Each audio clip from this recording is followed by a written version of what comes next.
All right, we're back. We're back to working on a 1971 C10 in Spanish gold. Well, folks, we got this running last week. I have not posted the raw first start, get it going video. It's got some fun language in it and stuff. I got to edit that, so I'll put that up maybe later this week. Um, but our little shakedown drive, after you get everything together and you think you're good, time for the shakedown and breaking the motor. And I'll just discuss that quickly and we'll get started on today's work. I won't get into my full break-in procedure, but basically I like a good heat cycler 3 and just warm it up, cool it off, warm it up, cool it off, check all your bolts, tighten up header bolts. That's a good time. A couple heat cycles on those, they'll need tighten. Once you get them snug good, they should be good, mainly because I use ARP bolts and you can crank the living tar out of those. But back to today's issue. So I took it for a couple short drives and there are some issues. Number one, the Holley FI, fantastic, works great, but man, you can't hardly drive this thing. It spins the tire crazy. I can spin a tire at any speed, anytime, anywhere, it doesn't matter. Which, might seem like fun, but you can't really feel the power of the truck when the tire's always spinning. Which I thought this had an open rear end, and now I know it does. It's just the one wheel peel, the peg leg, whatever you want to call it, the right rear tire just spins all the time. So being that I mentioned that now, you can't see it. Yeah, you can over here. We'll get a close up in a minute, but because of that, I bought Posi. That's Positrack, limited slip. I got a dual clutch. You guys that care about that will care about that, but most everybody else doesn't. That will make sure that both tires are engaged and I don't spin just one tire. Although the type of power I'm getting out of this motor, quite honestly, surprised me. I'm not sure I'll be able to keep both tires on the ground. I might have to go to a softer composition tire, which wears out faster. Yeah, hot rod troubles. Doesn't matter. So you guys want to see what exploded. I don't want to see it. It starts in here and then it goes out there. But I'll move you in a little bit and show you. So I brought it back to the shop and I know I shouldn't do this, but I'm a kid at heart too. Is it dark in there? Yeah. You might notice that there's something missing right here. Yeah, the alternator. And what exploded on that, I'll grab it off the bench, is, it looks like an alternator. This is a flat front. This one happens to be steel. I don't know how well you can see that, but all these little circles are holes in the steel and they just melt plastic. You can see inside of there those little pieces of plastic. They melt the plastic fan that's back here, grabs air and cools this alternator. They just melt it into these holes and hope it stays together. Well, if you can see, it didn't. There's nothing in there anymore. That just exploded outwards. Unfortunately, I was on the rev limiter when it did it. I had her just wound up tighter than a rubber band, and it dented. You can't see it in here; everything's black, but it knocked off the undercoating under here. It dented the hood. Now you'll see the part where it dented the hood. This is the part that makes me sick. Right here. Now again, I don't know how well you can see. I'll try to get you in closer just so you can see it. But it hit so hard, it dented the metal up and knocked the paint off of it. That's some pretty good power, especially on this original heavy steel.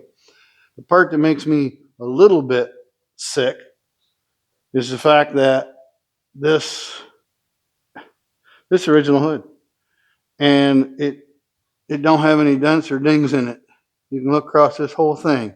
Now the paint is not perfect. It's got some scratches here and there, but the hood itself is not damaged, or it wasn't damaged. Now it is. Had this been a restoration project and a finished paint job, that would make me sick to my stomach bad. As it is now, I'm just irritated. I just found another little, you can just see a reflection of a high spot there. So it must have, these two big dents and a piece must have just dinged it there. Now that's nothing you can't work out on a repaint. but we weren't repainting this. So I guess it's just another battle scar that goes along with the rest of the patina. You know, here's a 51, 3-year-old truck that's never had a dent in the hood, and I have the thing out driving it around 3 days, and yep, I've already ruined the hood. So leave it to me. Not that you'll care, but some of you guys, gals, will feel this pain. I had this over to a friend of mine's, and Tom, and we were bleeding the brakes and making sure we didn't have any leaks. He does a great job at that.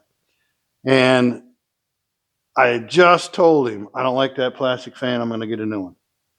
And then I drove home, and then I re-revved it in here like I shouldn't have done and exploded it all in here. And there is just pieces. I'm going to get down right on the floor. I haven't got this set up, but I'm sure I can just swipe my hand. And there are plastic pieces. Yeah, here's a bunch. Plastic pieces, just piles of them everywhere. This is that fan, just thin pieces of plastic. See, it's garbage. It's junk, just like everything I talk about. More and more junk, all the time junk. So, moving right along. Over here on the bench, I have a few things to deal with these issues. We already talked about the new differential. I can't even think of it now. I just said it. Anyway, Positrack. This is the old alternator I just showed you. I got these plastic drumsticks, and I cut them off. One's got a ball end on it. I don't know how well you can see it. Got a ball end on it. It comes to a pretty good point.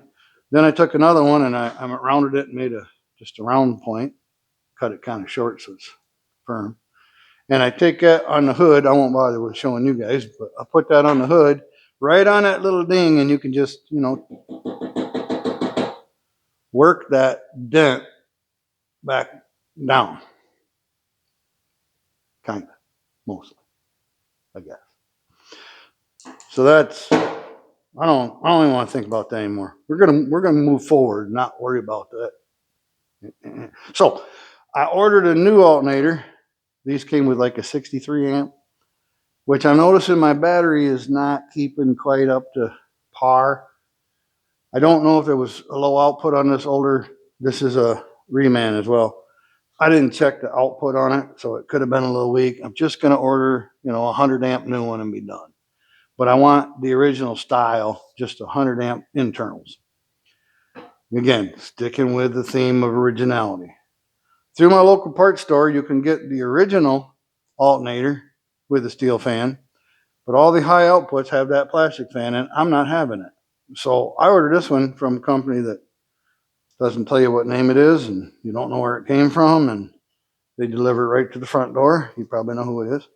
But it has the original plug-in. It's all clocked original. It has a steel fan, and it's 100 amp, which I looked at. I don't know if you guys ever check into this stuff or bother looking at it, but I'll just cover it really quick. And then we're going to throw that alternator in there and see if it starts and charges. But until then, this is maximum output 107 amp. But where is it at? Anyway, we can see it on this little graph right here. The RPM versus amperage.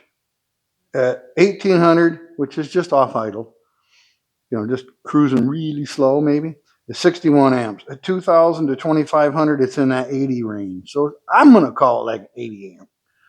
You don't get into 100 amp until you're over 3,500 to 5,000 RPMs. You're not driving that very often. So it's not going to put out way more amperage than we want. I'm not rewiring this whole truck for a bigger alternator. It has I believe a 12 gauge on it, and I didn't look it up. It might be the wrong thing to do, but I'm doing it anyway. Just because the RPM range I'm going to be in is 3,500 and less, which is 95 amps or less, and the vehicle shouldn't draw that hard anyway. So again, it might be wrong, but I'm just telling you what I'm doing. I'm sure it's wrong. Everything I do is wrong. Okay. It sure looks right. It sure feels right. I can get you in here where you can see it a little bit. I could have brought over another light. You guys appreciate another light? You probably would. You got 2 seconds. I'll grab it. It's right here on the counter, freshly charged, so it'll last 10 or 15 minutes. You guys have these lights, know what I'm talking about.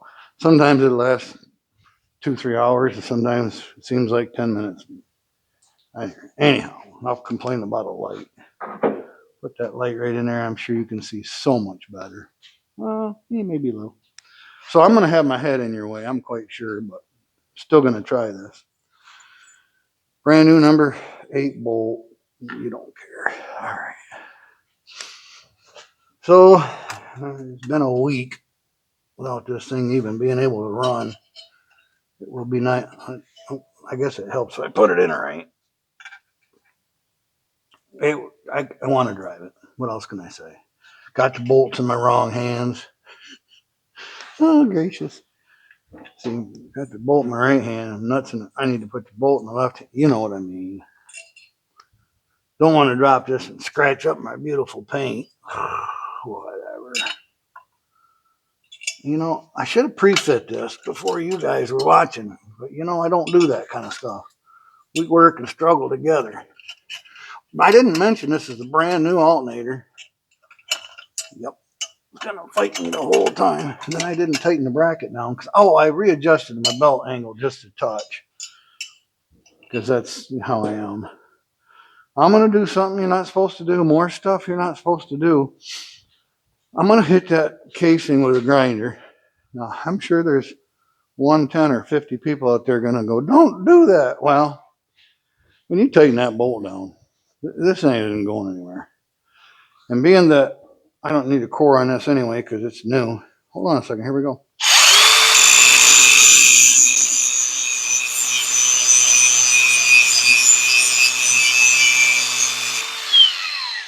I hope that wasn't really loud. It didn't really give you a warning. I mean, I did say, hold on, here we go. All right, loud again.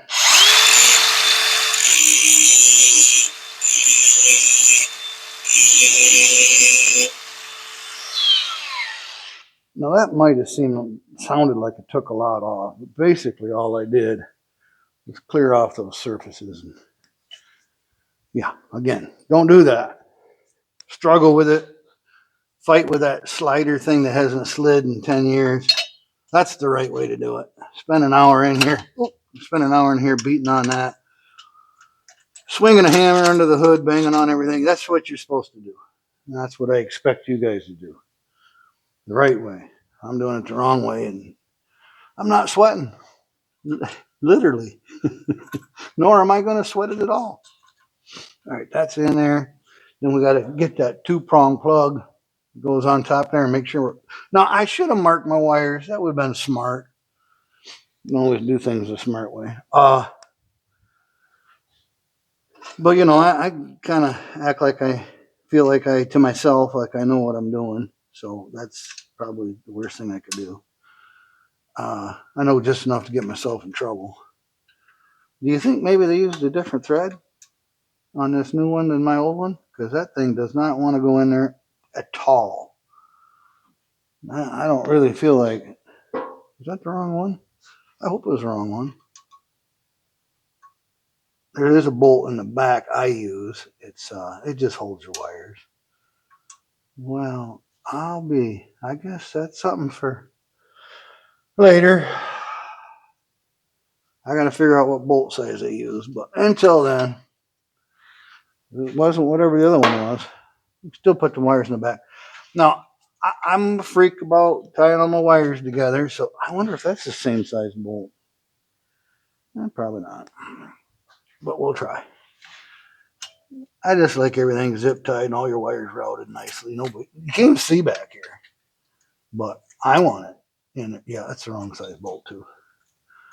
So it uses the same bolts on itself, different bolts than the old one. All right, I'm thinking this. Well, they don't have a flange. This bolt on the back would be the same. Why chance it? Just use the one that came with it. That would be our charge wire. That goes right on. And then just plug it in. That's why I keep it the original styling. I don't have to rewire anything, which is fine too. You can rewire that stuff and just put it in the book. Make sure people know what to replace this with. Someday you'll be dead and gone, or you sell it or something. And they want to be able to, we've talked about this. look in the book that comes with this. It shows the original wiring diagram and a new wiring diagram, and it shows what wires go where. So I didn't mark my wires. They're all kind of set in the same direction. I'm sure they were in the right spot. If I had any doubts, I could go to the book, look up the wiring diagram and which wires go where on this alternator.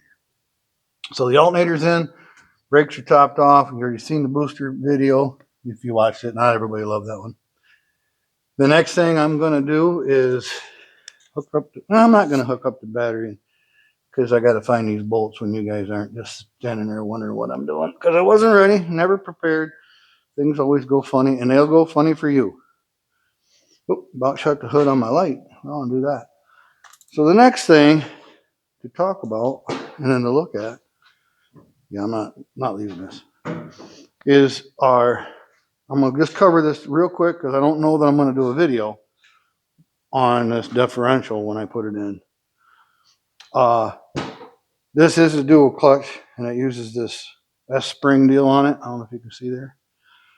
I read reviews on these, and the four-wheel drive guys even love it. They say it works when you want it to work, and it doesn't work when you go around corners and you want it to disengage. I didn't read any complaints. This company's only been around about 10 years, maybe a little more, 11. You guys might want to know what company I bought. Got the box right over here. It's called Power Tracks. This is the Grip LS. LS stands for limited slip. It's a name brand locker. I can't remember what name brand. You can look it up. And this is just basically their economy. You know, people don't want to pay the full $1 for it, so they make this, I don't know, just as good but not quite. Quality, $200 cheaper. Not a lot, but instead of $800, you're spending $600 or thereabouts. I'm going to put that in, but I'm told what I see in reviews is they've made this side piece heavier duty and thicker, and that can throw your pinion stuff off. And I by no means know how to do a rear end. I'm going to check my what do they call it? See, I can't even think. But my end play, my lash, and I'll do all that my way, which is completely wrong. And I'm not going to videotape it because it'll be nothing but actually wrong. But I think it'll work. I'm sure it'll work. Then I wasn't going to show you this because somebody's going to say it's too much, and it's all going to come out and it's going to be a problem. Well, no, none of that. Almost got the box ready to be spray and bed liner. Now you're going to notice on video, you're going to see all these Bondo spots, plastic filler and what have you. They're very thin. They're very small. I put it on thin and then I sanded down a lot of it. It's mostly just color, but some of these were like ball peen hammer dents. And I thought, it's going to look bad sprayed in. And I believe this is prepped up plenty good enough to hold the little bit I have in there. Letting it cure good, and it's going to be fine. Is this the right thing to do? Probably not. But why do I keep going there? It's still got some ripples and some bumps. I could go around and body fill and polish. It's not going to happen. But this is as far as I'm going, just some touch up. It's going to look sharp, even up close in person. And then lastly, and the truck will be finished if nothing else happens. We're getting somewhere on this. We're going to do this. I might start later this week, start blocking it out, see if I run into trouble. So if you remember, this just had I'm going to exaggerate, 300 rust spots where something had dinged the paint. And I've got to work down on it again, new seal in there and everything. I just not try to be in a big hurry. So that's sneaky tricks for the week. And my disgusted, can't believe that alternator did that to me. But to save you guys and hopefully, let you learn from other people's expenses. That, this cost me an alternator, which, I would have put an alternator in anyway. So had I done my alternator sooner, not drag my feet and trying to be cheap, I wouldn't have an extra dent in my hood with missing paint. But that's on me. Do what you want to do, but I'm never putting a plastic fan in anything I own again. Well, I didn't really put that one. I did. It came with a truck. I put it back in the truck. Shame on me. I don't know. Trying to help you guys, give you some tips. I'm always looking for feedback from you guys. Give me some tips. Give me some help. I might have been doing something for the last 10 years and doing it wrong and never knew it. So thanks for watching. That's it for this week. Maybe I'll pump out that other video or something because I know I'm a little behind. Thanks again. We'll see you next week. Yeah, I still can't turn this thing off.